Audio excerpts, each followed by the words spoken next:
Premium ini kan hasil percampuran bensin sama Itu pertalite le.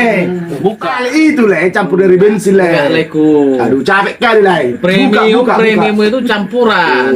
Kalau asli bensin murni, Aduh. nggak ada lagi dijual di apa ini? Ada. Di galon ini. Ada. Nggak ada. Cuma tertib juga galonnya. Di mana? Ini. Di mana? Simpati. Ya, simpati ada. Di galon seterus ada apa ini silapi? Jangan kau bilang garung sama ubi. Kau kira orang bodoh orang semua. Tanyalah sama kalian. Kalau memang kalian asli orang pasar 1 dekat Kodam, berapa jenderal di Kodam? Hah? Dua. Aduh, kau Dua. berapa? Dua. Tahu aku. Kau laku tahu. Seperti yang disebutkan Aristoteles bahwa manusia merupakan makhluk sun politician. Artinya bahwa manusia tak dapat hidup seutuhnya tanpa orang lain. Maka tak heran mulai dari lahir sampai meninggal setiap orang akan dibantu orang lain. Bagi orang Batak, kebersamaan itu berpusat di sebuah tempat bernama Lapo Tuak. Gebrak meja, minum tuak, bernyanyi, angkat kaki, dan berdebat adalah suasana yang kira-kira kita temui jika pergi ke Lapo. Tongkrongannya orang Batak ini bukan hanya sekedar tempat untuk membeli lauk saja, tetapi juga memberikan kehangatan satu sama lain. Jika kalian bertanya-tanya mengapa orang Batak banyak yang jadi pengacara, atau mengapa orang Batak sangat lihai berdebat, mungkin inilah salah satu jawabannya. Sebelum kita lanjut, seperti biasa jangan lupa like, share, dan subscribe channel ini, agar kami semakin berkembang lagi untuk memberikan informasi-informasi yang semakin menarik tentang seputar dunia Batak. Menurut Kamus Besar Bahasa Indonesia, Lapo berasal dari kata lepau yang artinya warung atau kedai. Dahulu istilah ini merujuk pada beranda di belakang rumah yang digunakan sebagai dapur. Sebenarnya Lapo sama seperti rumah makan Minang, warung Tegal, dan warung-warung lainnya. Di Lapo kita akan menemukan berbagai macam makanan khas Batak dan minuman tradisional tuak. Itulah mengapa Lapo sering disandingkan dengan kata tuak. Tradisi Lapo ini awalnya lahir dari konsep pemukiman Batak tradisional yang ada di tanah Batak. Dahulu laki-laki yang lelah bekerja di sawah atau ladang seharian biasanya melepas penat dengan bercakap satu sama lain. Tuan rumah pun biasanya menyuguhkan tuak untuk menghangatkan badan mereka. Seiring berjalannya waktu, lahan pertanian pun semakin menciut dan suguhan tuak gratis perlahan menghilang. Tempat berkumpul yang ada sebelumnya beralih fungsi menjadi kegiatan komersil. Maka akhirnya muncul istilah Lapo untuk tempat berjualan.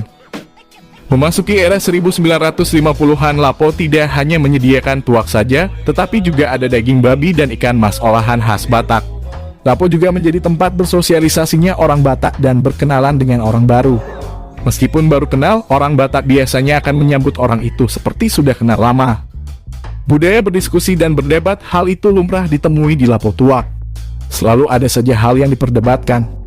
Bahkan profesi-profesi tak terduga bisa tiba-tiba muncul, seperti menganalisis politik hingga hukum negara. Orang Batak yang lihai berdebat menempa diri dari sasana yang lebih kecil, yaitu Lapo Tuak ini. Dengan mimik serius, hampir setiap orang yang berada di sana memberikan pendapatnya, lalu didebat tanpa ada yang tersinggung. Tanpa ada pemandu acara, setiap orang bisa terpuaskan menyampaikan pendapatnya di Lapo Tuak, tanpa terpotong oleh instruksi pembawa acara atau jeda iklan. Bantahan-bantahan atas suatu pendapat disampaikan secara frontal. Tidak ada rasa ketersinggungan sama sekali.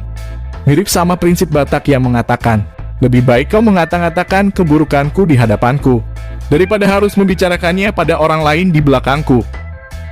Bahkan para sarjana yang sedang nongkrong di Lapo Tuak bisa saja kalah berdebat dengan ama-ama Lapo. Lapo juga bisa menjadi indikator terlaksananya program pemerintah. Jika ama-ama Lapo tidak pernah membicarakan kebijakan pemerintah, artinya kebijakan belum menjangkau masyarakat. Jika kebijakan sudah dijalankan, kebijakan itu pasti akan dibahas. Tak ayal, Lapo Tuak berperan sebagai tempat sakral kunjungan para calon pejabat.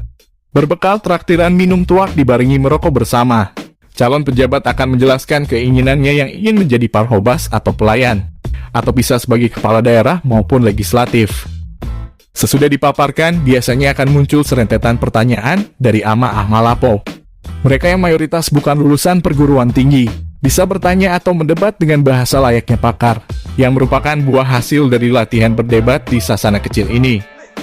Mulai dari sini karakter dibentuk dan orang Batak menjadi ahli dalam berdebat, bahkan memunculkan profesi tertentu seperti pengacara. Selain itu, ajang hiburan pun juga ada di Lapo, mulai dari main kartu, menonton berita di TV, hingga bernyanyi dengan gitar sambil memecah suara. Tak heran orang Batak sering dicap memiliki suara yang merdu. Banyak musisi pop Batak ternama yang menapaki kiprahnya dari kelas Lapo. Salah satunya adalah seniman dan komponis legendaris bernama Nahum Situmorang. Banyak lagu-lagunya tercipta saat menghabiskan waktu nongkrong di Lapo Tuak. Salah satunya lagu Pulau Samosir yang sampai saat ini masih sering berkumandang di berbagai media sosial. Satu lagi lagu yang fenomenal digubahnya di Lapo Tuak dan mendapat peringkat kedua saat beliau mengikuti sayembara lagu kebangsaan. Peraih peringkat pertama saat itu adalah lagu Indonesia Raya karya W.R. Supratman. Konon naskah lagu legendaris itu dibuang oleh Nahum karena tidak berhasil menjadi juara satu, sehingga lirik dan judul aslinya tidak diketahui. Seiring berjalannya waktu, Lapo bukan hanya dikunjungi oleh satu kelas tertentu saja. Orang berpendidikan tinggi hingga orang kaya pun semuanya bersatu di Lapo dalam nikmatnya tuak. Begitulah sekilas tentang Lapo Tuak yang menjadi pusat sosialisasi dan sasana orang-orang Batak berdebat. Semoga informasi ini bisa mengedukasi sekaligus menghibur kalian semua.